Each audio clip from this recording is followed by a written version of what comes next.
Hey guys, welcome back to my channel, The Lazy Blogger featuring Ananya. In the last video, we discussed the very first topic of Unit 1 of S1 which was विविधता, असमानता तथा वंचना की अवधारणात्मक समझ एवं शैक्षिक संदर्भ. And here today we will be discussing about the second topic which is समाज में सत्ता, वर्चस्व तथा प्रतिरोध की अवधारणा, प्रकार, कारकों तथा प्रभावों की समझ. Here first of all we have to know that what is सत्ता. सत्ता क्या है? तो आइए जानते हैं सत्ता के बारे में कि सत्ता क्या है. साधारण रूप में यदि कहा जाए तो सत्ता वह आचरण है जिसके आधार पर कोई भी व्यक्ति अपनी शक्तियों का प्रयोग करता है. सत्ता एक विशेष प्रकार का औचित्यपूर्ण प्रभाव भी माना गया है. सत्ता शक्ति का संस्थात्मक एवं विविध रूप भी माना गया है. यह उसी समय उत्पन्न होती है सत्ता उसी समय उत्पन्न होती है जब शासक और शासित में संबंध स्थापित होता है. Whereas on the other hand, सत्ता को हम प्रायः शक्ति के अपरूप के रूप में जानते हैं, लेकिन यह शक्ति का अपरूप न होकर शक्ति का विवर्त है. शक्ति को जब केंद्रीय बृहत रूप से कानूनी तौर पर अधिकार के साथ जोड़ दिया जाता है तो उसे सत्ता का रूप मान लेना उचित होता है. कुछ विद्वानों की परिभाषाओं को यदि हम देखेंगे तो ये चीज़ हमें और बेहतर समझ में आएगी. तो आइए जानते हैं कुछ विद्वानों के द्वारा सत्ता को कैसे डिफाइन किया गया है या सत्ता को किस तरह से समझा गया है, उस बारे में अब हम लोग बात करते हैं. तो सबसे पहला एग्जाम्पल हम लोग जानेंगे जे फ्रेडरिक के बारे में. जे फ्रेडरिक ने सत्ता के बारे में क्या कहा है. तो जे फ्रेडरिक के अनुसार जिसे केवल संकल्प, इच्छा या प्राथमिकता के आधार पर चाहा जाता है उसके औचित्य को तार्किक प्रक्रिया के द्वारा सिद्ध करने की क्षमता को ही सत्ता कहा जाता है.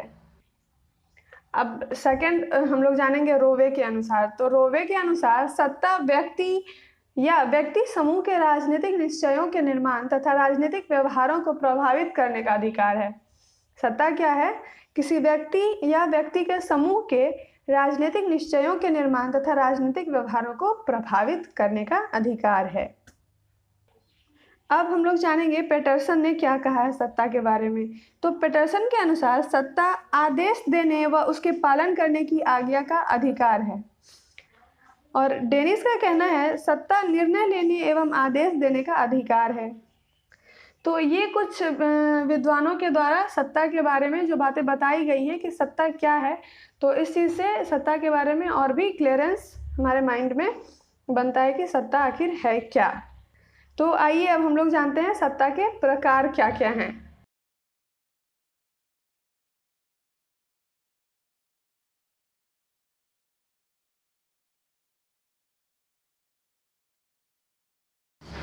सत्ता का पहला प्रकार है लोकतंत्र. लोकतंत्र वैसी सरकार है जिसे जनता चुनती है. लोकतंत्र डेमोक्रेसी में क्या होता है कि हम लोग सरकार को चुनते हैं. जो जनता है, जो पब्लिक है, वो सरकार को चुनती है. यह दो प्रकार की होती है. पहली जो है वो प्रत्यक्ष लोकतंत्र जिसमें जनता डायरेक्ट राष्ट्राध्यक्ष या सरकार का चयन करती है, और जो दूसरा है वो अप्रत्यक्ष लोकतंत्र है जिसमें जो पब्लिक है वो अपने प्रतिनिधियों का चयन करती है और प्रतिनिधि जो हैं जिनका चयन जनता की हुई होती है वो सब मिलकर के सरकार बनाते हैं, वह राष्ट्राध्यक्ष को चुनते हैं. जो दूसरा है वो है गणराज्य. गणराज्य ऐसी व्यवस्था है जिसमें जनता अपने प्रतिनिधियों का चयन करती है और जो प्रतिनिधि चयनित किए जाते हैं वे मिलकर सरकार बनाते हैं और राष्ट्राध्यक्ष का चुनाव करते हैं. जो तीसरा है वो है वास्तविक राजतंत्र. वास्तविक राजतंत्र ऐसी व्यवस्था है जिसमें राजा या रानी शासन करते हैं. किंग और क्वीन का जो शासन हम लोग कहानियों में सुनते थे पहले, वैसा कुछ, जिसे शासक कहा जाता है. सभी शक्तियाँ जितने भी पावर्स होते हैं वे उस जो रूलर है, जो राजा है या रानी है, जो रूल कर रहा है उसके अंदर ही निहित होती है, मतलब उसमें ही निहित होती हैं. एंड फोर्थ वन इज सीमित राजतंत्र. यह एक ऐसी व्यवस्था है जिसमें राजा या रानी का शासन प्रतीक के रूप में होता है, जबकि वास्तविक शक्ति जनता द्वारा चुने गए सरकार में निहित होती है. मतलब शासन तो वो कर रहे हैं लेकिन जो पावर्स होते हैं वो जनता द्वारा जो चुने गए सरकार होते हैं उसमें होती है. और उसके बाद जो है वो है अभिजात्य तंत्र. इस व्यवस्था के अंतर्गत कुछ सुविधा संपन्न शिक्षा प्राप्त एवं तथाकथित अभिजात वर्ग के जो लोग होते हैं उनके द्वारा शासक या सरकार का चयन किया जाता है. And the next one is सैनिक शासन या सैनिक तानाशाही. ये जो व्यवस्था है, इस व्यवस्था में क्या होता है कि सत्ता का अधिग्रहण सेना एवं सेना प्रमुख द्वारा कर लिया जाता है, जिसके कारण क्या होता है कि राज्य की जो शक्ति है सेना के कब्जे में हो जाती है। और उसके बाद जो है वो है तानाशाही। और इस व्यवस्था में सत्ता पर किसी एक व्यक्ति या एक समूह का कब्जा हो जाता है, डिक्टेटरशिप। इसी को डिक्टेटरशिप बोलते हैं, जिसके द्वारा शासन किया जाता है। उसके बाद आता है लोकतांत्रिक गणराज्य। सामान्यतया साम्यवादी देशों को अपने शासन व्यवस्था को लोकतांत्रिक गणराज्य का नाम दिया गया है, परंतु वास्तव में यह लोकतंत्र व गणराज्य से भिन्न एक दल का शासन होता है। मतलब एक जो टीम होती है, एक जो ग्रुप होता है, वो रूल करता है। अब बारी आती है अराजकता की। अराजकता कोई व्यवस्था नहीं है, यह व्यवस्थाहीन स्थिति है। यह क्या है? एक व्यवस्थाहीन स्थिति है जिसमें कानून और न्याय का नितांत अभाव होता है। सत्ता और सरकार की घोर असफलता से उत्पन्न स्थिति ही अराजकता कहलाती है। उसके बाद है धर्मतंत्र। धर्मतंत्र ऐसी व्यवस्था है जिसमें किसी धर्म या संप्रदाय के सिद्धांतों के अनुरूप धर्म या संप्रदाय के अधिकारी, मतलब जो हेड होते हैं उस धर्म के, जैसे इस्लाम में अगर देखा जाए तो मोहम्मद हो जाते हैं, और हिंदुओं में अगर बात की जाए हिंदुज़म की, तो वहाँ पे जैसे पुजारी जी लोग हैं, वो पंडित लोग हैं वो। तो उसमें क्या होता है कि जो धर्म और संप्रदाय के अधिकारी माने जाते हैं, उनके द्वारा शासन व्यवस्था चलाई जाती है। अब जो हमारा नेक्स्ट टॉपिक है वो है वर्चस्व। तो अब हम लोग जानेंगे कि वर्चस्व क्या है। तो किसी व्यक्ति, मतलब कोई इंडिविजुअल, इंसान या फिर समूह, ग्रुप, संस्था, यानी कि कोई ऑर्गेनाइजेशन जो है, उसके द्वारा यदि किसी संसाधन पर कब्जा कर लिया जाता है, ऑक्यूपाई कर लिया जाता है किसी संसाधन को, और उनका उपयोग वो लोग सुनिश्चित कर लेते हैं, तो इसकी जो शक्ति है उसको ही वर्चस्व बोला जाता है।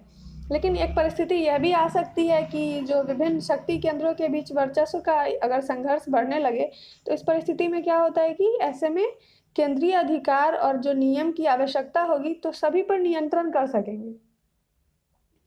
और यही जो नियंत्रण शक्ति है वो सत्ता के रूप में पहचानी जाती है। और यदि वर्चस्व और प्रतिरोध की बात करते हैं, तो वर्चस्व को थोड़ी और गहराई से समझने की ज़रूरत है।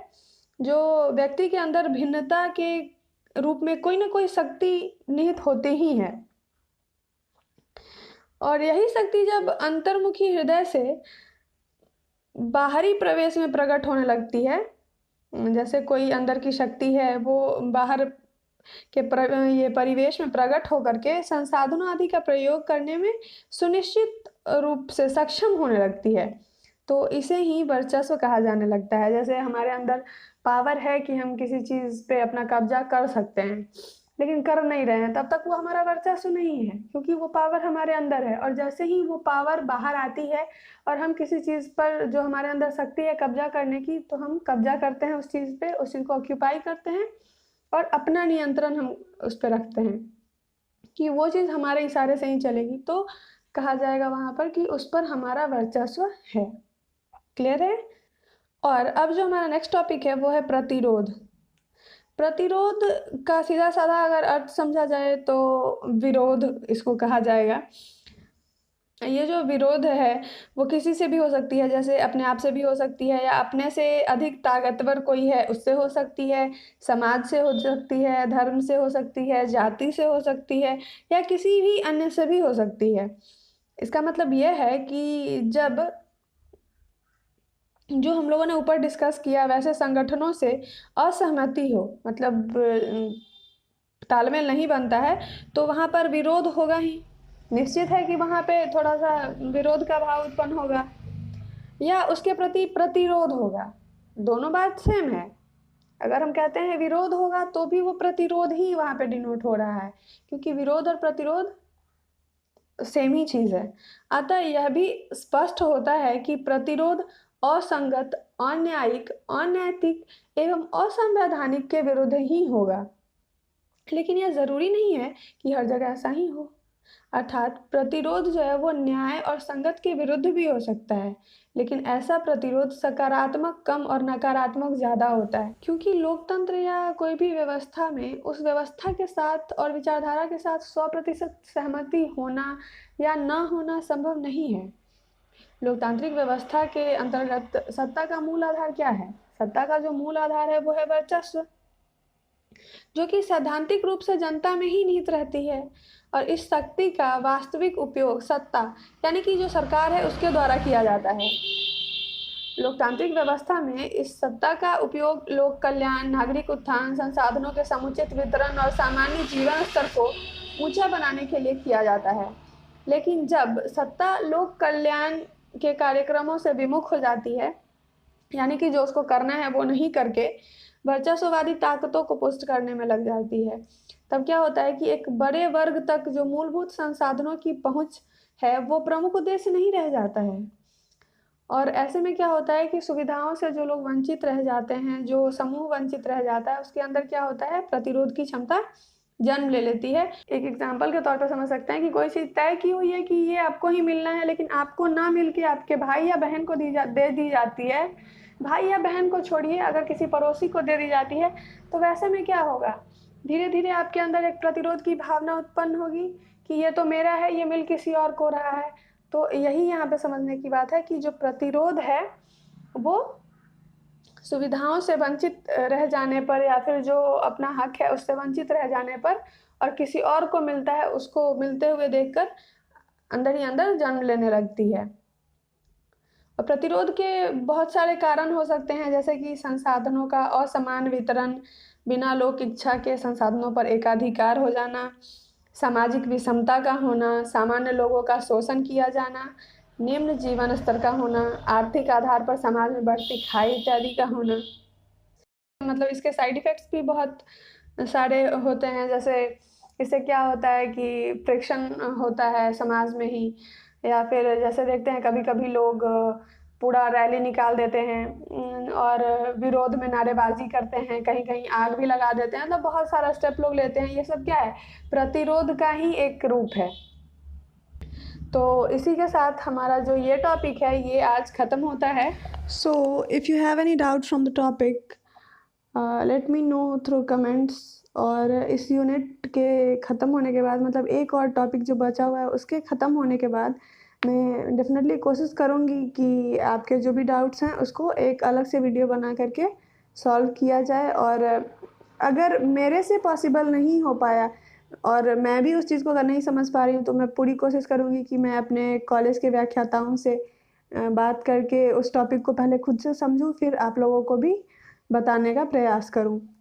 अगर आप लोगों को ये वीडियो अच्छा लगा हो तो मेक श्योर कि वीडियो को लाइक करके जाएँ, और अगर चैनल पे नए हैं तो चैनल को सब्सक्राइब करके जाएँ, और घंटी वाला जो आइकन है उसको ज़रूर बजाएँ, ताकि अगले वीडियोज़ के नोटिफिकेशंस आप लोगों तक जल्दी पहुँचे। Thank you, bye bye, take care.